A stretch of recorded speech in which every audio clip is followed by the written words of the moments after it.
Hello, and welcome to the program. I'm Harmony Dalglish, the director of the William and Mary St. Andrews Joint Degree Program. And today I'm going to share with you some information about your student's first year here at William and Mary. So just to begin, a brief sort of snapshot of the first two cohorts, the first years and the second years, across the 6 different majors that we offer in the program. You can see the total number of students this year ended up being almost exactly the same, with 34 first years and 35 second years. So, in addition to all of the student services and supports that are available to every William & Mary student, the students in the program have several other resources here aimed to help them transition to William & Mary and move through the program. So, for example, one of the key important components is the transitions class with the director. I'll have that on Mondays, one class with the first year students, and then a second section with the second year students. That's great because it gives me a chance to get to know them, gives them a chance to check in and get to know their cohort, and also gives a chance to get to know William and Mary and the different components of their degree. We also have major advisors, one for every major in the program, and those are faculty here on campus. Peer advisors are hired by the program to assist students with academically related questions, maybe specific to their major, advice on living in St. Andrews, advice on living in William and Mary. They also organize some events. For example, a couple of years ago, they visited the law school, especially for those students interested in applying to law school. Last year, we did an event on how to minor in the joint program.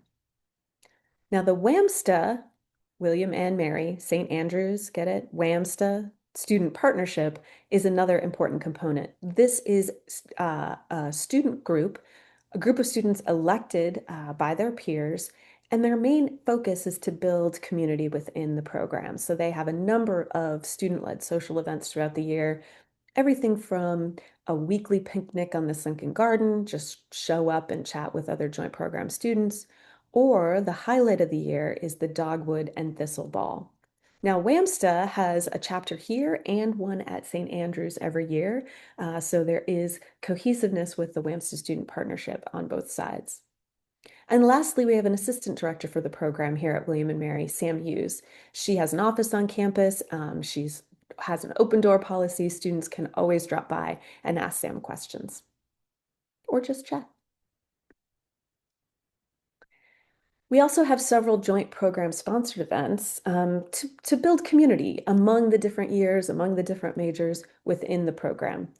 We have a special event on Family Weekend, so hopefully you can join us for that. That is September 18th to 20th this year. We also have Homecoming, have a special event for that where we welcome alumni to the program, October 22nd to the 25th this year. And then Burns Night, which I think has become my personal favorite. We always hold that the first Friday of the spring semester, so it's a great way to kick off the spring semester. So for Burns Night, if you're not familiar with, this is a holiday that many in the UK celebrate the poetry of Robert Burns. So we recite poems, the students and the faculty give toasts. We have a feast, of course, featuring haggis. So students, if they've never had haggis, they have an opportunity to do so. And we do a ceilidh dancing. Now, ceilidh dancing is traditional Scottish country dancing. And I've got a little video of some here.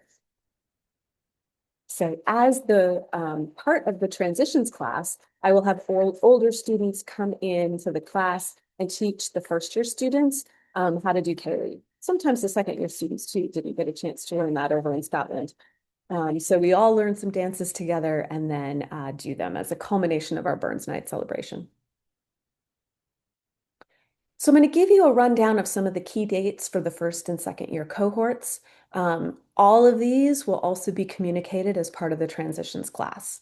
So for first years, by December, they need to have a valid passport. So double check that your student's passport is going to be valid the entire time, the entire 4 years that they're in the program. If it's not, they need to get it renewed before they apply for their visa to go to the UK.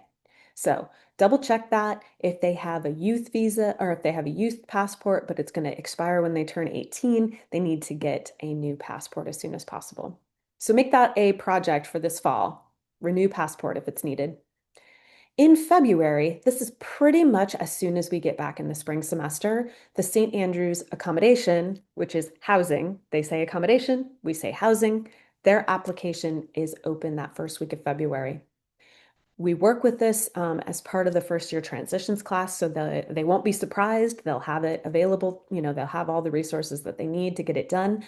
But it is time sensitive. That portal is only open for 1 week in order for them to apply for accommodation. And there's lots of different choices compared to what we have here at William and Mary. So it's really important they do that application. In April is when St. Andrews will send their CAS number, the CAS, Confirmation of Acceptance for Studies. That number is crucial because that is what they need in order to apply for the UK visa. Now, students won't get this number all at once, and it doesn't come out on a specific day. St. Andrews processes these as they go for all international students. So it's usually a week of rolling with students getting some each day. But once your student has that number, they should apply for the UK visa as soon as they receive it. It's a good idea to apply for the visa early, just in case we run into any snags, or there's a lot of applications and things take longer. It's just hard to know exactly how long that visa is going to take. Sometimes it comes in 3 weeks, sometimes it takes a few months. So we encourage students to apply for the UK visa as soon as they have that CAS number. The key date for the second years is in January. That'll be just when we come back from school or just before. Students need to choose where they're going to spend their third year. And it's important to make that choice at that time, though it may seem early, because by February, if they're going to go to St. Andrews, they need to be applying for housing at St. Andrews. And if they're staying at William and Mary, the William and Mary housing applications are about the same time. They're usually a little bit later, but they come at about the same time as well. So it's important to choose where to spend your third year so that you can apply for housing at the appropriate place. Recall that students are guaranteed on-campus housing all 4 years. Now, as part of the transitions class for second years, we have a conversation. I bring in a couple of students, older students, who have done either their third year at William and Mary or their third year at St. Andrews to kind of give advice on what to think about. I often encourage students to think about what they want to do during their fourth year, whether it's an honors thesis at William and Mary, whether it's a dissertation at St. Andrews, because that will impact where they spend their third year. All right, believe this a time open for questions, but for those of you not able to join us, please feel free to reach out to me or to Sam Hughes, the assistant director. I've got both of our emails listed here and our telephone numbers. We're happy to answer any questions that you have. I am really looking forward to getting to know your students this year, and thank you very much for your attention.